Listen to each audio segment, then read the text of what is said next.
धनुष कोई साधारण धनुष नहीं था।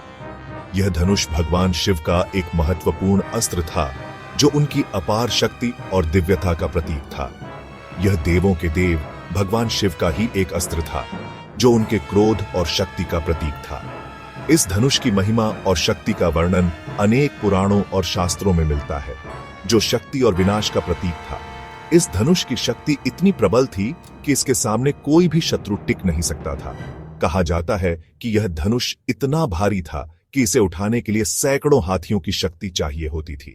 इसकी विशालता और भार को देखकर ही लोग भयभीत हो जाते थे। यह धनुष भगवान शिव के क्रोध का प्रतीक था। जब भी शिव क्रोधित होते, इस धनुष की शक्ति और भी बढ़ जाती थी। इसे देखते ही शत्रुओं के हृदय में भय व्याप्त हो जाता था। इस धनुष की उपस्थिति मात्र से ही शत्रु कांप उठते थे। यह धनुष पीढ़ी दर पीढ़ी राजा जनक के पास चला आया था। राजा जनक ने इसे अपने पूर्वजों से प्राप्त किया था और इसे अपने राज्य की धरोहर माना। राजा जनक, मिथिला के राजा, अपनी पुत्री सीता के लिए एक योग्य वर की तलाश में थे। उन्होंने यह सुनिश्चित करने के लिए एक कठिन शर्त रखी थी। उन्होंने यह शर्त रखी थी कि जो भी वीर इस दिव्य धनुष पर प्रत्यंचा चढ़ा देगा, उसी से सीता का विवाह होगा। यह शर्त इतनी कठिन थी कि कई वीर योद्धा इसमें असफल रहे। त्रेतायुग में जब देवता और राक्षसों की कहानियां आम थीं, अयोध्या के राजा दशरथ का शासन था। वे एक महान और धर्मनिष्ठ राजा थे।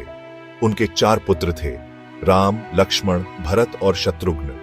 ये चारों भाई अपने गुणों और वीरता के लिए प्रसिद्ध थे।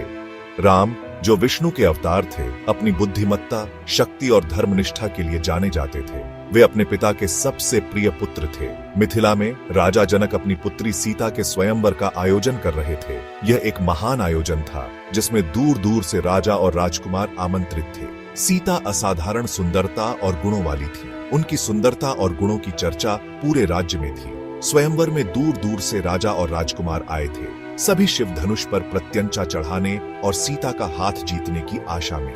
यह एक कठिन परीक्षा थी। एक एक करके सभी राजा और राजकुमारों ने धनुष उठाने का प्रयास किया, लेकिन यह आसान नहीं था।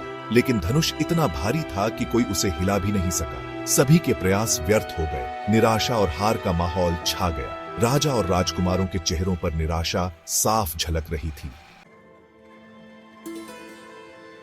तभी गुरु विश्वामित्र के साथ राम और लक्ष्मण स्वयंवर में पधारे।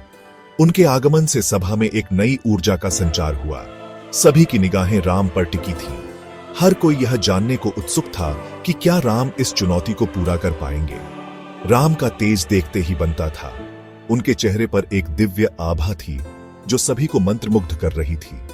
जनक जी को अपनी सारी आशाएं राम पर टिकी दिख रही थीं। उन्होंने मन ही मन प्रार्थना की कि राम इस परीक्षा में सफल हों। राम ने शिव धनुष को देखा और उसके दिव्य तेज को पहचाना। उन्होंने महसूस किया कि यह कोई साधारण धनुष नहीं है। उन्होंने भगवान शिव का ध्यान किया। उनकी प्रार्थना में एक अद्भुत शक्ति थी जो सभी को महसूस हो रही थी। फिर अत्यंत सरलता और सहजता से उन्होंने धनुष उठाया और प्रत्यंचा चढ़ा दी। यह दृश्य देखकर सभी दंग रह गए। जैसे ही राम ने धनुष पर प्रत्यंचा चढ़ाई, धनुष टूट गया और एक गगनभेदी गर्जना से धरती और आकाश गूंज उठा। सभी हक्के बक्के रह गए। यह एक अद्वितीय क्षण था। जनक जी की खुशी का ठिकाना नहीं रहा। उन्होंने महसूस किया कि उनकी बेटी सीता के लिए सबसे योग्य वर मिल गया है। उन्होंने तुरंत सीता का हाथ राम को देने का फैसला किया। सीता के चेहरे पर एक हल्की मुस्कान थी जो उनके मन की खुशी को दर्शा रही थी। Section 4, the wrath of Parashurama. धनुष टूटने की आवाज परशुराम जी के आश्रम तक पहुंची। परशुराम जी, जो भगवान शिव के परम भक्त थे, क्रोधित हो उठे। उन्होंने अपना फरसा उठाया और मिथिला की सभा में प्रकट हुए। सभी लोग भयभीत हो गए। परशुराम जी का क्रोध देखते ही बनता था। उन्होंने गरजते हुए पूछा, किसने मेरे गुरु शिव का धनुष तोड़ा? राम शांत रहे। वे निरहंकार होकर परशुराम जी के पास गए और बोले, हे भगवान, यदि मैंने अनजाने में कोई अपराध किया है तो मैं क्षमा का याचक हूं। Section 5, the Triumph of richness. Ram की विनम्रता और साहस देखकर परशुराम जी का क्रोध शांत हुआ।